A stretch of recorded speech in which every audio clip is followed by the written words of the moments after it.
Hello everyone, welcome to concept. मेरा नाम धर्मेंद्र राजभर है।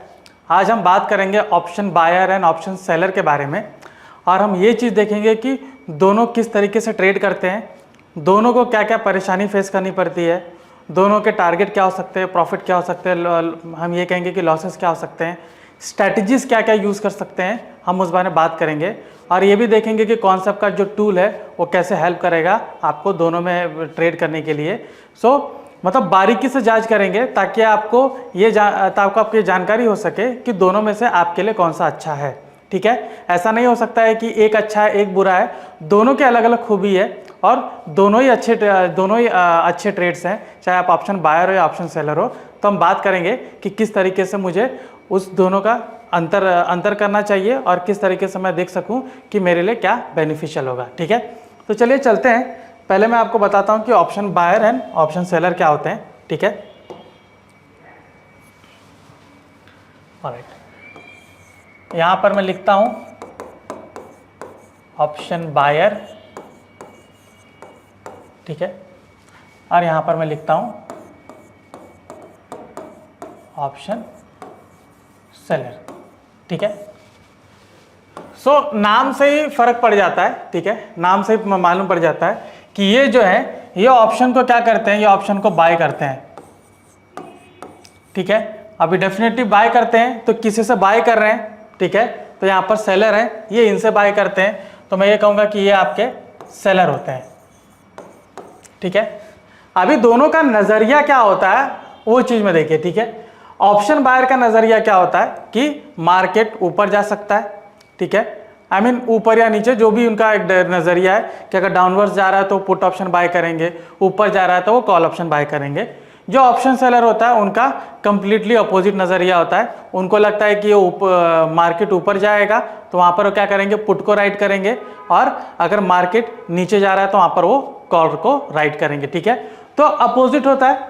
ठीक है, ये ऑप्शन बाय करेंगे एक सिंपल वे में कि मार्केट ऊपर जा रहा है तो मैं कॉल ऑप्शन को बाय करूंगा। ठीक है, वहीं पर ऑप्शन सेलर क्या होंगे, मार्केट अगर ऊपर जा रहा है तो वो पुट ऑप्शन को राइट करेंगे, पुट ऑप्शन को सेल करेंगे। ठीक है, और यहीं पर आप देखोगे कि जो ऑप्शन बायर है अगर मार्केट नीचे जा रहा है तो पुट ऑप्शन बाय करेंगे, और जो ऑप्शन सेलर है वो क्या करेंगे, कॉल ऑप्शन को राइट करेंगे। ठीक है, तो अपोजिट डायरेक्शन में करते हैं, राइट। मैं ये कहूंगा कि opposite direction,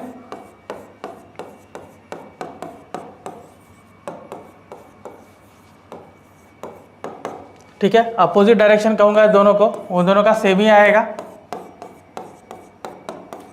opposite direction. Alright, सो यहां पे हमने अपोजिट डायरेक्शन ले लिया।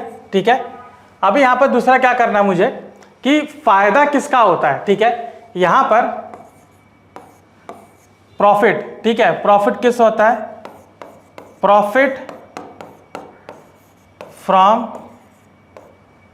Profit from gain in premium, gains in premium, या आप ये भी कहोगे कि इंक्रीमेंट इन प्रीमियम।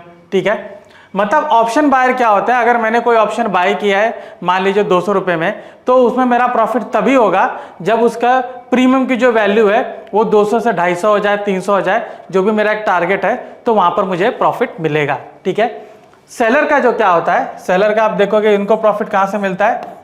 ठीक है, डिक्रीमेंट इन प्रीमियम। ठीक है, अभी डिक्रीमेंट इन प्रीमियम मतलब यही है कि मैंने अगर सेल किया है, ठीक है, तो मैंने बहुत हाई प्राइस में सेल किया है, 200 में सेल किया है, अभी ये कम होकर अगर 50 में चला जाता है तो जो 50 का डिफरेंस है वो मेरा प्रॉफिट होता है। राइट, तो ये एकदम बेसिक चीज है, एकदम बेसिक है कि ऑप्शन सेलर क्या करते हैं और ऑप्शन बायर क्या करते हैं। अभी हम ये देखेंगे, ठीक है, हम ये देखेंगे कि यहां पर इनको फायदा किस तरीके से होता है और यहां पर दोनों का एडवांटेज और डिसएडवांटेज क्या है। ठीक है, यहां पर आप चीज देखिए कि जो ऑप्शन बायर का एडवांटेज है, ऑप्शन बायर का एडवांटेज क्या होता है कि आपको अनलिमिटेड प्रॉफिट होता है। यहां पर क्या बोलेंगे हम, आपको अनलिमिटेड प्रॉफिट होता है, अनलिमिटेड प्रॉफिट होता है। और यहाँ पर एग्जैक्टली उल्टा है, अनलिमिटेड लॉस होता है, अनलिमिटेड लॉस होता है। ठीक है, क्योंकि एग्जाम्पल है, अगर मान लीजिए 100 रुपये का मैंने कोई ऑप्शन को मैंने बाय किया है, ठीक है, ये आगे बढ़ के 1000 भी हो सकता है, ठीक है, 2000 भी हो सकता है। मान लीजिए मार्केट बहुत ही तगड़ा भागा है, ठीक है, जैसे इलेक्शन के दिन भागा था 4000 पॉइंट, तो वहां पर आपका कोई प्रीमियम बढ़ के 1000-2000 हो सकता है। तो अगर मान लीजिए यहाँ पे आपने तकरीबन 50 लॉट भी लिया है, मतलब एक लॉट में 50 क्वांटिटी है, एक लॉट लिया है, तो 5000 आपने लगाया, यहाँ पर आपको 50,000 आपको मिल गया, राइट। यहीं पर ऑप्शन सेलर, ठीक है, option seller, I am sorry, पहले इसको कंप्लीट कर लेते हैं। तो ये मैंने क्या किया, 100 रुपये पे बाई किया, 1000 या 2000 पे बेचा। अभी मान लीजिए ये गिर के 0 हो जाता है, गिर के 0 हो जाता है, मतलब बढ़ा ही नहीं, एक्सपायर हो गया, ठीक है, एक्सपायर हो गया, तो ये क्या हो जाएगा, आपका 0 हो जाएगा। तो मेरा लॉस कितना था, 5000, क्योंकि 50 लॉट था, आई एम सॉरी, एक लॉट में 50 क्वांटिटी था, तो 50 इंटू 100 मेरा कितना आ जाएगा, 5000, तो मेरा लॉस 5K, ठीक है, 5000 हो जाएगा। अभी आते हैं ऑप्शन सेलर की ओर, ठीक है।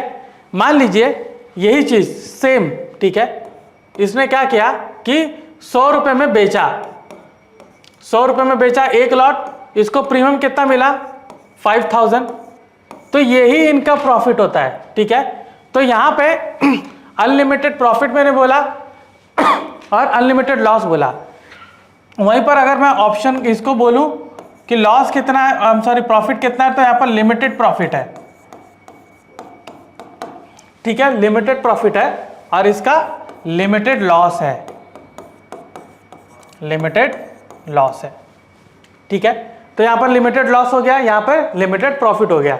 तो ये इनका प्रॉफिट 5000 ही हो सकता है, इससे ज़्यादा बिल्कुल नहीं होगा, लेकिन लॉस इनका ज़्यादा होगा, बिकॉज यहाँ पे मान लीजिए ये निफ्टी है, ठीक है, पहले निफ्टी का लॉट 50 होता था, ठीक है, तो चलिए उसी को कंसिडर करते हैं। मान लीजिए यहाँ पे इन्होंने 1,25,000 का कैपिटल लगा, ठीक है, क्योंकि सेलिंग में आपको अप्रॉक्सीमेट आप देखोगे फ्यूचर का जो प्रीमियम, फ्यूचर का जो मार्जिन होता है उतना लगता है, ठीक है।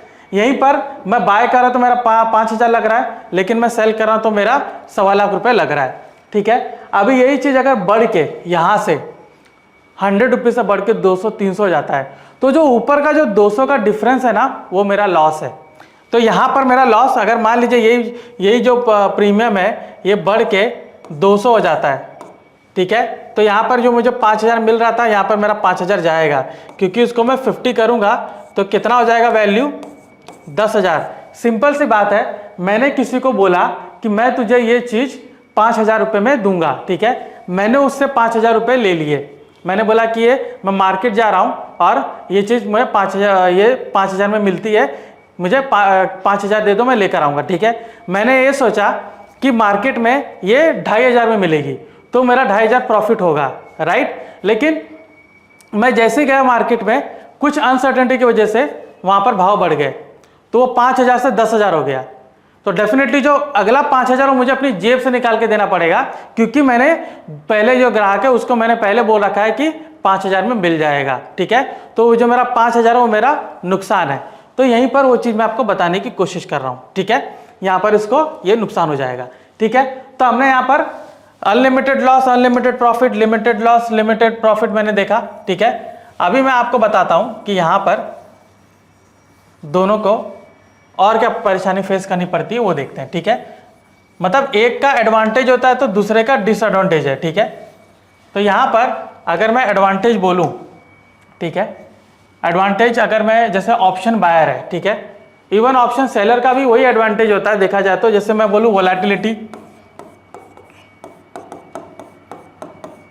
वोलेटिलिटी, ठीक है, वोलेटिलिटी के टाइम पे क्या होता है, प्रीमियम बहुत ज़्यादा बढ़ते घटते रहते हैं, ठीक है, बहुत ज़्यादा बढ़ते घटते रहते हैं। अगर किसी स्टॉक में वोलेटिलिटी बहुत ज़्यादा है, ठीक है, तो उसका प्रीमियम बहुत अच्छा बढ़ता है, जो ऑप्शन का प्रीमियम है।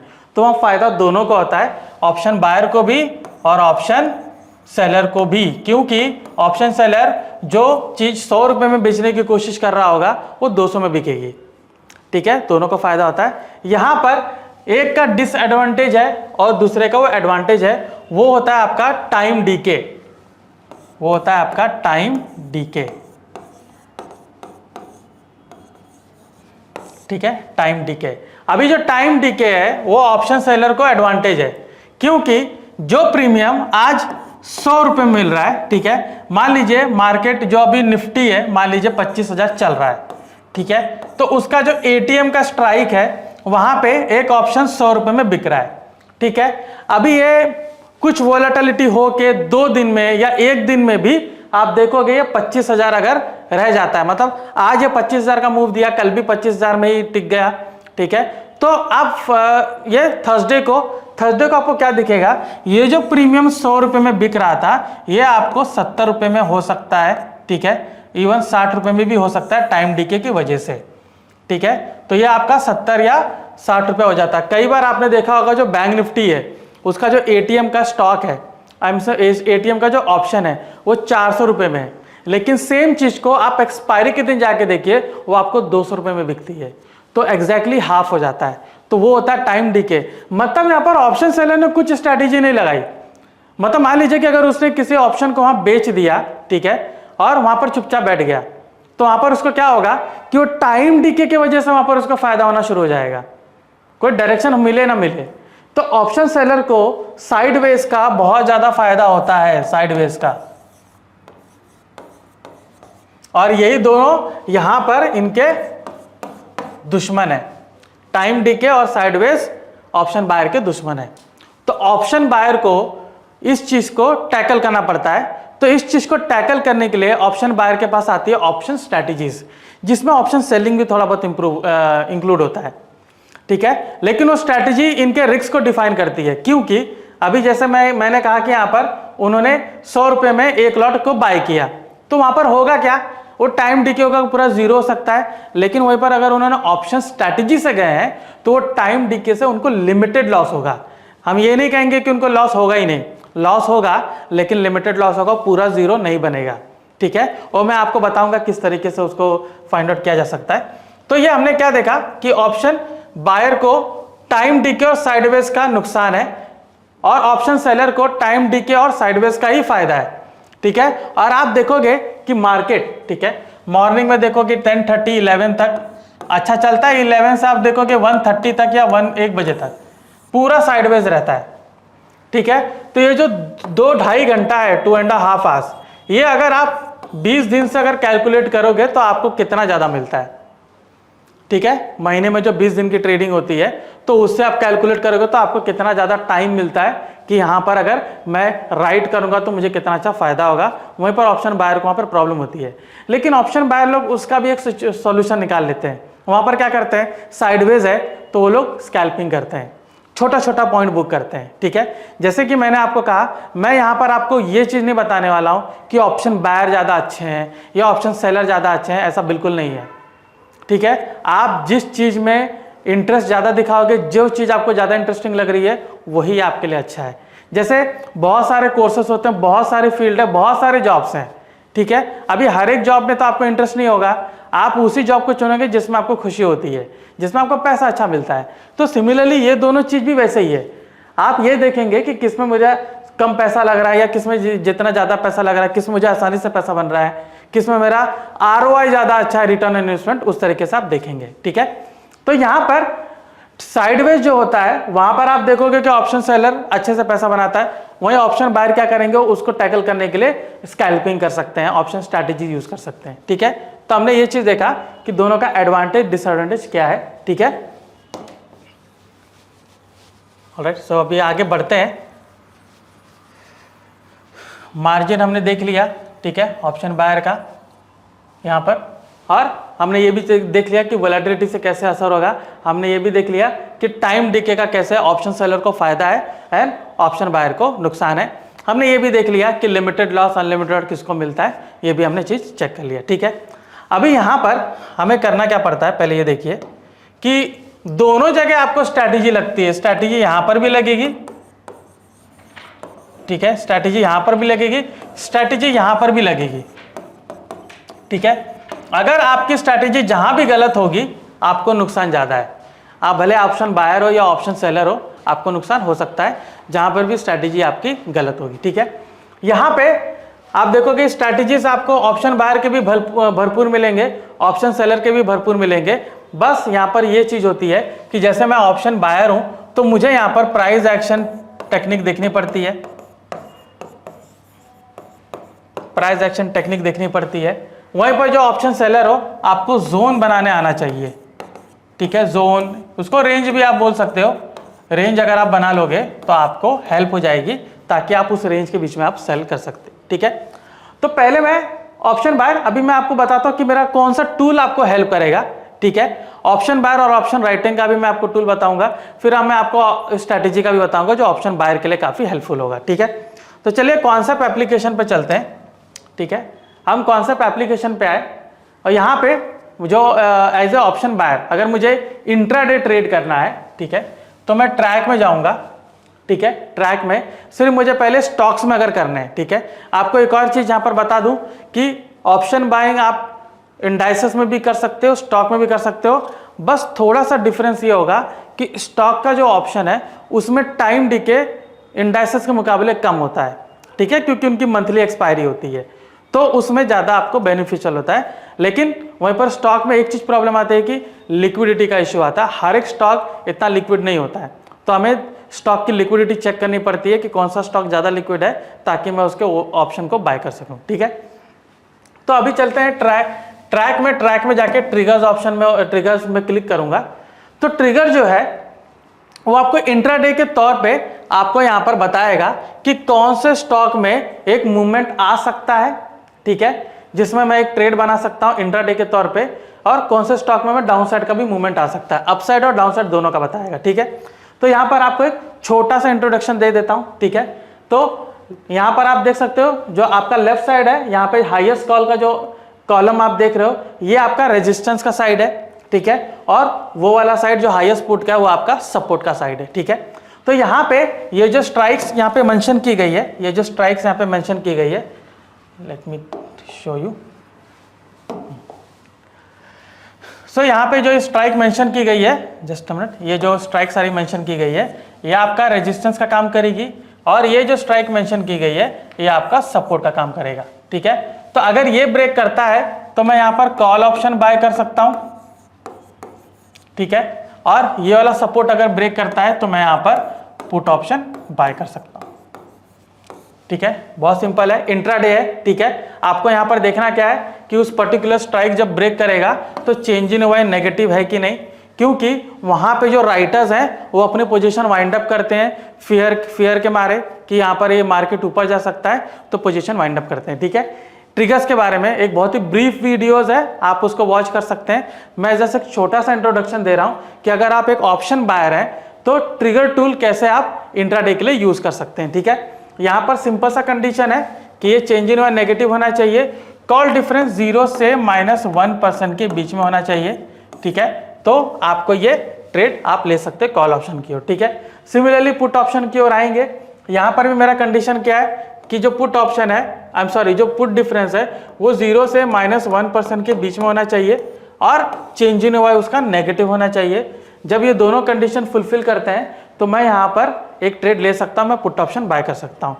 ट्रेड लेने के पहले फ्यूचर डेटा जरूर देखिए, ठीक है, कि फ्यूचर डेटा क्या कह रहा है, लॉन्ग बिल्टअप है कि शॉर्ट बिल्टअप है। रेजिस्टेंस ब्रेकआउट कर रहा है तो जरूर देखिए कि उसमें लॉन्ग बिल्टअप होना चाहिए, तभी उसमें ट्रेड लीजिए। अगर सपोर्ट ब्रेक कर रहा है तो वहां पर जरूर देखिए कि वहां पर शॉर्ट बिल्टअप है या नहीं, ठीक है। तो जो शॉर्ट बिल्टअप है या लॉन्ग बिल्टअप है वो चेक करने के लिए ट्रैक में जाके आप बिल्टअप स्क्रीन सिंबल को देख सकते हो। यहां पर आपको मेंशन किया जाएगा कि उसमें लॉन्ग बिल्टअप है या शॉर्ट बिल्टअप है, ठीक है। तो ये था हमारा एक ऑप्शन बाइंग के लिए इंट्राडे के हिसाब से। इसको आप स्कैल्पिंग के तौर पे भी यूज कर सकते हो, ठीक है, और इंट्राडे में एक बड़ा टारगेट के लिए भी यूज कर सकते हो, ठीक है। अभी हम आते हैं ऑप्शन राइटिंग की ओर, ठीक है। जैसे मैंने कहा कि एक ऑप्शन राइटर को जोन मार्किंग की बहुत जरूरत होती है, रेंज बनाने की जरूरत होती है, तो हम उसके लिए क्या करेंगे, ट्रेडिंग में जाएंगे। ट्रेडिंग में आप देख सकते हो क्वांट मॉडल के अंदर में जो चौथा ऑप्शन है ऑप्शन राइटर, ठीक है। तो ये ऑप्शन राइटर का टूल है, ठीक है। कई मर्तबा आप देखोगे कि एक ट्रेडर को ये परेशानी फेस करनी पड़ती है कि मुझे कौन सा रेंज आइडेंटिफाई करें हिस्टोरिकल डेटा के बेस पर, ताकि उसके बीच में मैं ऑप्शन को सेल करूं, ठीक है। कई मर्तबा ये उनको परेशानी फेस करनी पड़ती है। यहां पर ये देखो, ये जो टूल है ये क्या कर रहा है, आपको वो रेंज ऑटोमेटिकली आइडेंटिफाई करके दे रहा है, ठीक है। ऑटोमेटिकली वो आइडेंटिफाई करके देगा और ये जो डेटा है ये जनरल कॉन्सेंसस के डेटा बेसिस पर नहीं होता है, ये एक स्टैटिस्टिकल डेटा है, ठीक है। बहुत सारा मीन एवरेज जो सब कैलकुलेट करके हम ये एक रेंज आइडेंटिफाई करके देते हैं, ठीक है। उसके बाद आपको यहाँ पर बताया जाएगा कि कौन सा कॉल और कौन सा पुट ऑप्शन को आपको सेल करना है, ठीक है। ये जनरली आपको स्ट्रैंगल बताया जाएगा, तो कौन सा आपको सेल करना है ये आपको बताया जाएगा। उसके बाद आपको यहाँ पर टारगेट प्रॉफिट भी दिया जाएगा, आरआर भी दिया जाएगा, ठीक है। ये दोनों चीज यहाँ पर मेंशन होगी। प्लस इसके साथ आपको यहाँ पर ग्रीन सिग्नल भी दिया जाएगा कि उसको बाय करना, उसको ये ट्रेड को एग्जीक्यूट करना है कि नहीं। अभी यहाँ पर येलो सिग्नल है, ठीक है, मतलब ये ट्रेड अभी रिस्की है, मुझे इसमें ट्रेड नहीं लेना चाहिए, राइट। तो यहाँ पे अभी 31 जुलाई का एक्सपायरी है, तो यहाँ पर आप एक्सपायरी डेट को चेंज कर सकते हो। आपको नेक्स्ट एक्सपायरी चाहिए तो नेक्स्ट एक्सपायरी का सेलेक्ट करिए, आपका रेंज चेंज हो जाएगा, ठीक है। यहाँ पे डेज टू एक्सपायरी को आप एडजस्ट कर सकते हो। रेंज आपको कौन सा इंडिकेटर ही रखना है, ठीक है। यहाँ पर देखिए ये रेड है क्योंकि रिस्क रिवॉर्ड रेशियो मैच नहीं कर रहा है। अगर ये रेड बता रहा है तो आपको ट्रेड बिल्कुल नहीं लेना है, ठीक है। ये जो रेंज है इसका स्पेसिफिकेशन आपको यहाँ पर मिलेगा, अपर बैंड लोअर बैंड दोनों आपको मेंशन किया है, ठीक है। प्लस आपको जो अलग अलग पैरामीटर्स है, ठीक है, जो ऑप्शन ग्रीक्स है वो भी आपको यहाँ पर बताया जाएगा कि आपका implied volatility ranking, IVP, theta, speed, gamma, risk, trend score क्या है वो चीज बताई जाएगी आपको, ठीक है। अगर ये पांचों पैरामीटर में से 3 अगर आपको ग्रीन सिग्नल दे रहे हैं, 3 अगर आपको ग्रीन सिग्नल दे रहे हैं तो आप क्या कर सकते हो, आप अपनी क्वांटिटी को इंक्रीज कर सकते हो, ठीक है, पोजीशन साइजिंग कर सकते हो, ठीक है। अभी यहाँ पर मुझे क्लियरली दिख रहा है कि ये मेरे लिए अभी सुटेबल नहीं है, ठीक है। अभी ये जो रेंज होता है ये आप देखोगे हर एक दिन के लिए अलग होता है। अगर मैं इसको चेंज करूं तो रेंज थोड़ा सा चेंज हो जाएगा, ठीक है। इसको थोड़ा सा आगे बढ़ाता हूं तो देख सकते हो रेंज आपका बढ़ गया है, ठीक है। और आगे बढ़ाएंगे तो और आपका चेंज हो जाएगा। यहाँ पर भी आपका जो मेंशन किया गया चेंज हो जाएगा, ठीक है। एक्सपायरी तक जाता हूं तो भी मेरा यहाँ पर चेंज होके बताएगा, राइट। तो अभी यहाँ पर मुझे कोई भी सिग्नल नहीं दिख रहा है, ठीक है, लेकिन कौन से स्टॉक में सिग्नल आया है मुझे वो देखना है। तो मैं यहाँ पर जाऊँगा सेलेक्टर पे, ठीक है। सेलेक्टर पे मैं क्या करूँगा, IVR को यहाँ पर क्लिक करूँगा, फिल्टर कर लूँगा, ठीक है।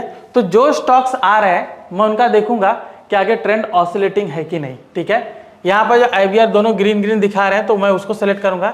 जैसे नवीन फ्लोर है तो मैं नवीन फ्लोर को सेलेक्ट करता हूँ, ठीक है। तो नवीन फ्लोर का अभी मैं देख रहा हूँ, मैं 29 अगस्त का यहाँ पे, ठीक है। तो यहाँ पे मुझे अब यहाँ पर भी मुझे दिख रहा है कि ये येलो है, मतलब रिस्की है।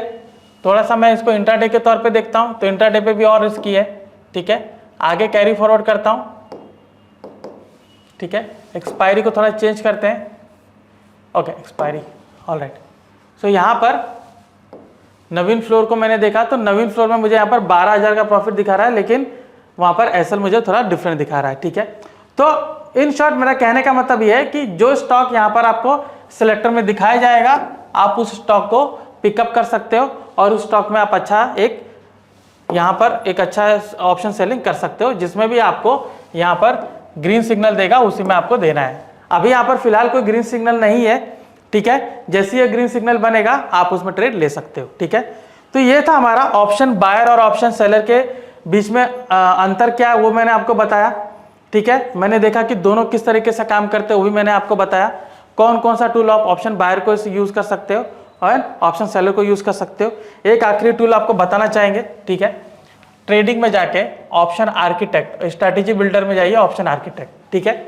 यहाँ पे एज ए ऑप्शन बायर बहुत सारे आपको यहाँ पर स्ट्रैटेजीज मिलेंगे, चाहे आप बुलिश हो, बेरिश हो, आइदरवेज हो या ऑसिलेट हो, ठीक है। कस्टम स्ट्रैटेजीज भी है।